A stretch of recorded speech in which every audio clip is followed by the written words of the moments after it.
নতুন রাঁধুনি আছেন, কোনো রকম ঝামেলা ছাড়া রান্না করতে চান, তারা আমার এই রেসিপিটা ফলো করতে পারেন। আসসালামু আলাইকুম। আশা করছি সবাই ভালো আছেন। প্রতিদিনের মতো আজকেও নতুন ভিডিও নিয়ে হাজির হয়ে গেলাম। দেশ ও দেশের বাইরে যেখান থেকে আমার ভিডিওটি দেখছেন সবাইকে অসংখ্য ধন্যবাদ। একটি লাইক দিয়ে পুরো ভিডিওটির সাথেই থাকবে। প্রিয় দর্শক, আজকে আমি আপনাদের সাথে শেয়ার করছি অসাধারণ একটি রেসিপি। এখানে একটা মুরগি পুরো নিয়ে নিয়েছি। আমি আজকে হাতে মেখে আপনাদেরকে রান্না করে দেখিয়ে দেব। আর এভাবে করে রান্না করলে মুখে স্বাদ লেগে থাকবে, এতটাই টেস্ট। একবার হলো বাসায় ট্রাই করে দেখবেন আমার এই রেসিপিটা। চিকেনটা আমি আজকে ঝাল ঝাল রান্না করব। আমরা অনেকে অনেকভাবে রান্না করি, আমি কিন্তু আজকে ব্রয়লার মুরগিটা নিয়ে নিয়েছি। আর দেখতে পাচ্ছেন ছোট ছোট পিস করে কেটে নিয়েছি। আমি কিন্তু এখানে অনেক ছোট ছোট পিস করে কেটে নিয়েছি। এভাবে করে যদি রান্না করেন মুখে স্বাদ লেগে থাকবে। এখন দিয়ে দিচ্ছি পেঁয়াজ কুচি, আর দিয়ে দিচ্ছি গ্রেভির জন্য পেঁয়াজ বাটা। পেঁয়াজ বাটাটা ব্যবহার করলে কি হয়, অনেক গ্রেভি হয় আর রান্নার টেস্টও বেশি হয়। আর দেখতেই পাচ্ছেন আমি রান্নার জন্য সবগুলো উপকরণ নিয়ে নিয়েছি একসাথে। এখন দিয়ে দিব তেজপাতা ছিঁড়ে, তেজপাতা দিয়ে দিচ্ছি, এলাচ দিয়ে দিচ্ছি, আর দিয়ে দিচ্ছি দারচিনি। এখন দিয়ে দেব আদা বাটা আর রসুন বাটা একসাথে পেস্ট করে নিয়েছি, এখন দিয়ে দিচ্ছি। আমি এখানে 1.5 চা চামচ আদা আর রসুন বাটা ব্যবহার করেছি, আর 1 চা চামচ দিয়ে দিচ্ছি জিরে বাটা। আমি কিন্তু মুরগি রান্নার ক্ষেত্রে আমি বাদাম বাটা ব্যবহার করি, আর এখানে দিয়ে দিচ্ছি 1 চা চামচ বাদাম বাটা। বাদাম বাটাটা দিলে শাহি শাহি একটা ফ্লেভার আসে। আর এখন দিয়ে দিচ্ছি হলুদ গুঁড়া,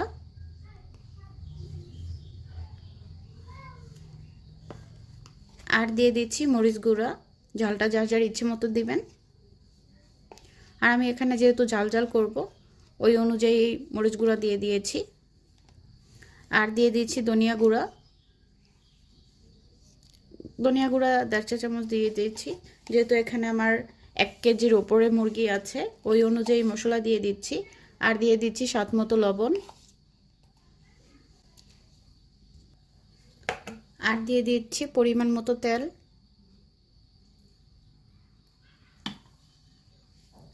আর দিয়ে দিচ্ছি এখানে টক দই।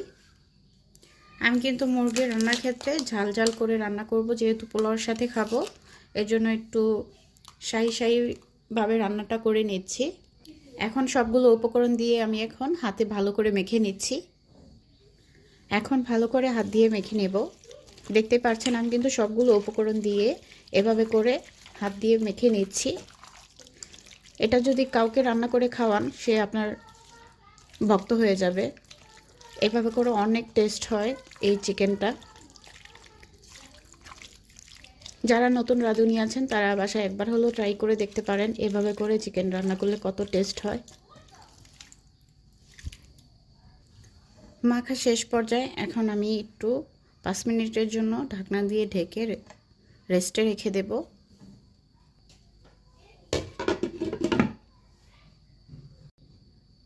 10 মিনিট পর এখন আমি চুলায় বসিয়ে দেব। তো পুরো ভিডিওটির সাথেই থাকবেন আশা করছি। যারা এখন পর্যন্ত আমার ভিডিওটি দেখছেন কিন্তু একটা লাইক দিতে ভুলে গিয়েছেন, একটা লাইক দিয়ে পুরো ভিডিওটির সাথেই থাকবেন। চলুন তাহলে মূল রান্নায়।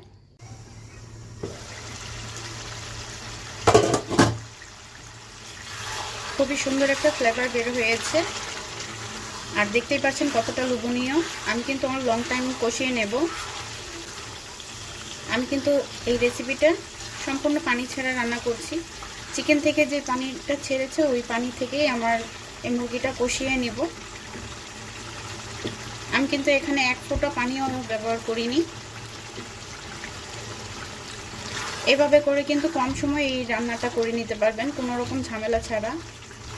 সুন্দর শাহি শাহি একটা ফ্লেভার বের হচ্ছে, আর দেখতেই পাচ্ছেন কতটা লোভনীয় দেখা যাচ্ছে, আর সুন্দর একটা ফ্লেভার বের হয়েছে। যারা নতুন রাঁধুনি আছেন তারা বাসায় একবার হলেও ট্রাই করতে পারেন আমার এই চিকেন রান্নাটা। একদম কোনো রকম ঝামেলা ছাড়াই সহজেই রান্না করে নিতে পারবেন এই চিকেন রেসিপিটা। একদম ঝামেলা ছাড়া দেখিয়ে দিলাম আজকে।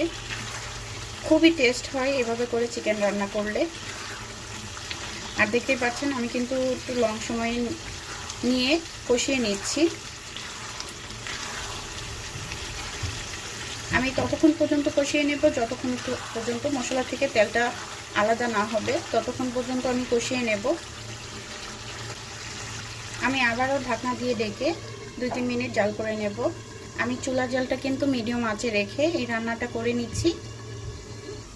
ঢাকনাটা তুলে আবারও নাড়াচাড়া দিয়ে দিচ্ছি। দেখতেই পাচ্ছেন তেল থেকে মশলাটা আলাদা হয়ে গিয়েছে। এখন বোঝা যাচ্ছে আমার রান্নাটা, চিকেনটা ভালো করে কষিয়ে নিয়েছি। বুঝতেই পারছেন তেল থেকে যেহেতু মশলাটা আলাদা হয়ে গিয়েছে।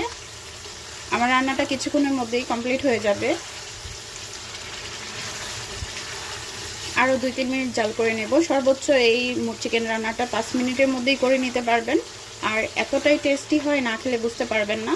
বাসায় একবার হলেও ট্রাই করে দেখবেন এভাবে করে। নতুন রাঁধুনি আছেন, কোনো রকম ঝামেলা ছাড়া রান্না করতে চান, তারা আমার এই রেসিপিটা ফলো করতে পারেন।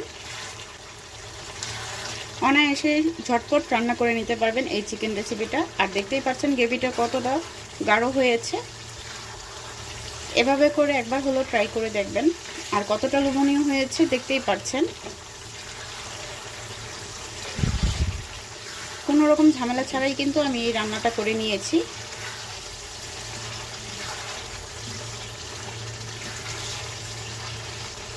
অনেক লোভনীয় হয়েছে আর সুন্দর ফ্লেভারও বের হচ্ছে। আর যারা নাকি রান্নাটা এরকমভাবে রান্না করেন হাতে মেখে, তারাই বলতে পারবেন এভাবে করে কতটা টেস্টি হয়।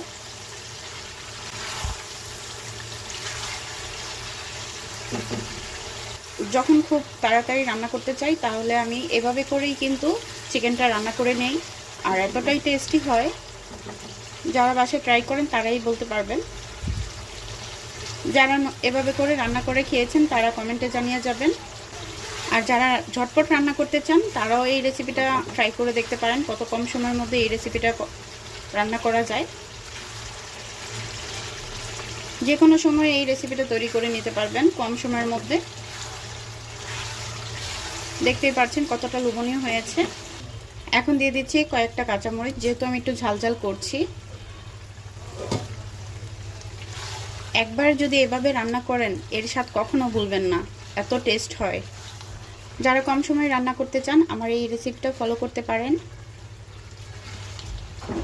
তো আমার রান্নাটা প্রায় শেষ পর্যায়ে। আমার এই চিকেন রান্নাটা আপনাদের কাছে কেমন লেগেছে কমেন্টে জানিয়ে যাবেন। ভালো লেগে থাকলে লাইক কমেন্ট শেয়ার করে পাশে থাকবেন। চ্যানেলে নতুন হয়ে থাকলে চ্যানেলটি সাবস্ক্রাইব করে পাশে থাকা বেল বাটনটা অন করে দিবেন, যেন নতুন নতুন ভিডিও ছাড়ার সাথে সাথে আপনাদের কাছে নোটিফিকেশন চলে যায়। আর যারা অলরেডি চ্যানেলটা সাবস্ক্রাইব করে দিয়েছেন তাদেরকে অসংখ্য ধন্যবাদ। পুরো ভিডিওটির সাথে থাকার জন্য সবাইকে ধন্যবাদ। সবাই ভালো থাকবেন, সুস্থ থাকবেন। আজকে এই পর্যন্ত। নতুন কোনো ভিডিও নিয়ে আবারও হাজির হয়ে যাব। আল্লাহ হাফেজ।